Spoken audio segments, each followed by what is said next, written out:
You know, it's unbelievable how movies that were very successful in the 50s and 60s found their way in television with big ratings. Ironically, we talk about Gone with the Wind and Wizard of Oz, but really where it stood out from the era of the Ten Commandments into the Sound of Music. So tonight, we're talking about the TV broadcast history of Sound of Music. Now, it's being shown on ABC's main network in the States. Tonight, they're kind of programming football season, but it's always shown on ABC. Well, recently, the week before Christmas. And how much money that was spent to put this on television is mind-boggling.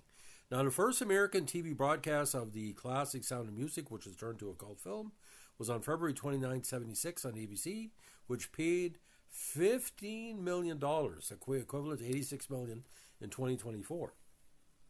For a one-time only broadcast, it became one of the top 20 rated films shown on television to that point. Now, there are recordings have been made of the showing on the old digital tapes, but I've never seen them on YouTube.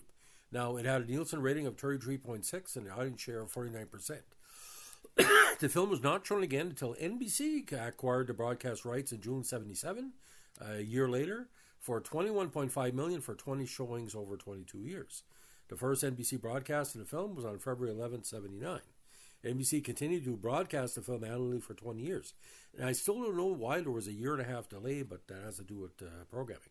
During most of its run on NBC, the film was heavily edited to fit a 3-hour time slot, approximately 140 minutes without commercials, which inevitably cut about 30 minutes out of the original film. Now, on April 9, 1995, Julie Andrews herself hosted a 4-hour NBC special broadcast of The Sound of Music Uncut, minus the entr'acte, with the musical number shown in a letterbox format. The availability of the film on a home video led to the decline of its TV ratings.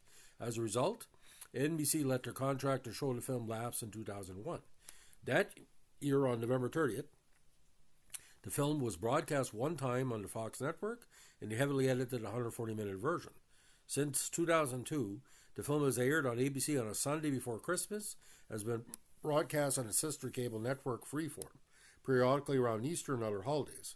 Most of its most recent showings have been the full version in a 4-hour time slot, completely on track. ABC first broadcast a high-def version on December 28, 2008. On December 22nd, 2013, 5 years later, the annual broadcast had its highest ratings in 2007. The increase in ratings was credited to NBC's broadcast of The Sound of Music Live, a live TV adaptation of the original musical which aired earlier that month. Now, December 17, 2023 broadcast marked the first time ABC aired the entire film in its original Todd AO aspect ratio, using the 2010 4K restoration as the basis. Now, in the UK, the BBC acquired the film rights, paying a corporation a record $4.1 million. The Sound of Music was first broadcast on BBC One on Christmas Day 78, and as of December 2016, 15 times since, mostly again around Christmas. As the BBC channels in Britain are not funded by advertising, there was no need to cut scenes to fit within a time slot, and the film was screened in a full 174-minute version without breaks. You're going to love this. The film has been identified as part of BBC's programming in the event of the outbreak of a nuclear war. So if you're watching BBC One and you're seeing The Sound of Music, you're fucked. Now, The Sound of Music has been issued on numerous video formats, including VHS, Laserdisc, and DVD countless times. The first DVD version was released on August 29, 2000 to commemorate the 35th anniversary of the film's release. Of course, it won Best Film at the Oscars in 65. The film is often included in box sets with Otto Rogers and Hammerstein film adaptations. A 40th anniversary DVD with making of documentaries and special features was released on November 15, 2005. The film made its debut issue on Blu-ray disc on November 2, 2010 for its 45th anniversary. Now, for the Blu-ray release, the original 70mm negatives were rescanned at 8K, then restored and remastered at 4K resolution for the transfer to Blu-ray, giving the most detailed copy of the film seen thus far. Now, on March 10, 2015, 20th Century Fox Home Entertainment released the Sound of Music 50th Anniversary Ultimate Collector's Edition, a 5-disc set featuring 13 hours of bonus features, including a new documentary, The Sound of a City, Julie Andrews Returns to Salzburg, March 2015 of the ABC's 2020, entitled The Untold Stories of the Sound of Music, featured a preview of the documentary and interviews by Diane Sawyer. Now, following the acquisition of 21st Century Fox by Disney, The Sound of Music was made available on the Disney Plus streaming service upon its debut on November 12, 2019, and then on Hulu some 4 years later. Now, a very well-decorated movie. We're just going to go over some of the key awards. The Academy Awards, it won Best Picture and Best Director by Robert Wise, of course. Julie Andrews did not win Best Actress, neither did Peggy Wood, and Best Supporting. Art Direction, Cinematography, and Costume Design were nominated, but it didn't win for Best Film Editing, Best Scoring, and Best Sound. Now, the British Academy Awards, she was nominated for Best British Actress, but did not win. Golden Globe Awards, Best Motion Picture, Musical, or Comedy. Best Actress in a Motion Picture, Musical, or Comedy. Best Supporting Actress, Peggy Wood was nominated, and Robert Wise lost for Best Director. Now, National Film Preservation Registry, inducted in many years ago in the National Board Review for 1965, top 10 films.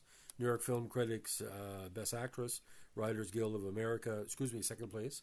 Writers Guild of America, Best Written American Musical. And, of course, the three big songs on the FI list, Sound of Music, My Favorite Things, and Do Re Mi.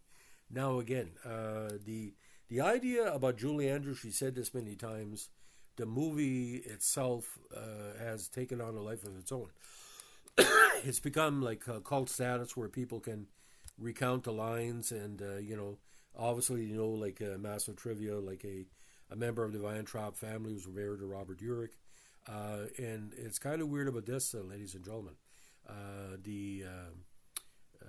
The revival, a sing-along Sound of Music revival screening was first shown at the London Lesbian and Gay Film Festival in 1999, big with the gay community, leading to a successful run at the Prince Charles Cinema, which was ongoing as of 6 years ago. During the screenings, audience members are often dressed as nuns and Von Trapp children and are encouraged to sing along to lyrics superimposed on the screen. In July 2000, sing-along Sound of Music shows opened in Boston and Austin, Texas. Some audience members dress up as cast members and interact with the action shown on the scene. Now, this film also began a successful run at the Ziegfeld Theater in New York City in September 2000, with the opening attended by cast members Charmaine Carr, Daniel Trujillo, and Kim Karath. Sing-along Sound of Music screenings have since become an international phenomenon. Now, again, 2001 in National Film Registry, and the Academy Film Archive preserved the Sound of Music in 2003. So when I say a level of cult movie, it's not really something that most Canadians and Americans would think is a cult movie, because it's sort of like a religious movie, like Ten Commandments and Ben-Hur and the Bible and King of Kings and stuff like that. But The Sound of Music is so well done, and it's sort of like a thumbing the nose at the Nazis. Many of the films in the 1960s were very popular, had an anti-Nazi motif, and it was the biggest one. And I don't think Donald Pleasance ever said The Sound of Music mucus. If anything, it kept him in coin for years. And I'll never forget watching Star Trek 6, The Undiscovered Country, where a guy was at the Paramount Theater in Campbellton. Hey, it's the fucking Klingon Von Trapp.